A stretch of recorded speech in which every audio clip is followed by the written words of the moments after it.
40 বছর পর্যন্ত উনি নিজে তো নবী ছিলেন না, উনি নবী হয়েছেন তারপরে। তাহলে 40 বছর পর্যন্ত নবী হওয়ার আগে তার ধর্ম কি ছিল? আহমদুল্লাহ সাহেব যে বলেছেন 40 বছর পূর্বে নবী ছিলেন না, এই ব্যাপারে তোমরা একটা কথা বলছো। মুহাম্মদুর রাসূলুল্লাহ সাল্লাল্লাহু আলাইহি ওয়াসাল্লামকে একজন জিজ্ঞেস করেছেন, হুজুর আপনি নবী হইলেন কবে?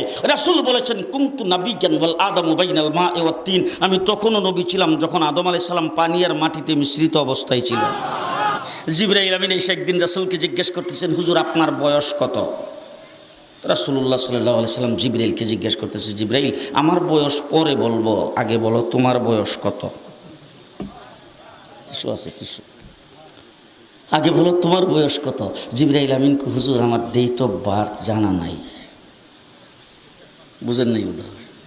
ডেট অফ বার্থ আমার জানা নাই, তবে একটা ঘটনা যদি আপনার কাছে বলি, এটা দিয়ে হিসাব করে আপনি আমার বয়স কত এটা বের করতে পারবেন। আপনারা কাহিল হয়ে গেছেন মনে হয়, কথা শুনতেছেন?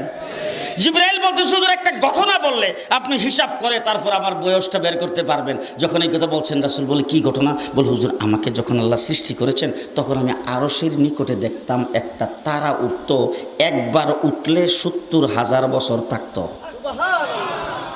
কয় বছর? 70,000 বছর। এরপরে যখন অস্ত যাইতো 70,000 বছর পর্যন্ত চলে যেত, আবার যখন উঠতো 70,000 বছর থাকতো। একবার উঠলে 70,000, অস্ত গেলে 70,000, এইভাবে তারাটা উঠতে আর অস্ত যাইতে আমি 72,000 বার দেখছি।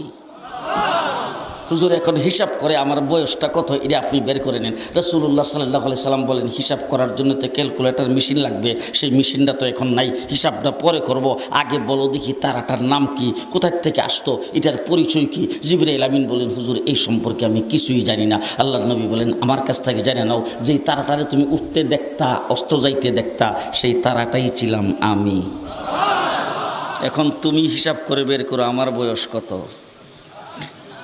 রাসূল বলছেন, আউয়ালু মা খালাকাল্লাহু নূরি, আর এক রাওয়ায়াতে বলছেন আউয়ালু মা খালাকাল্লাহু রূহি। আল্লাহ পাক সর্বপ্রথম আমার নূরকে তৈরি করেছেন।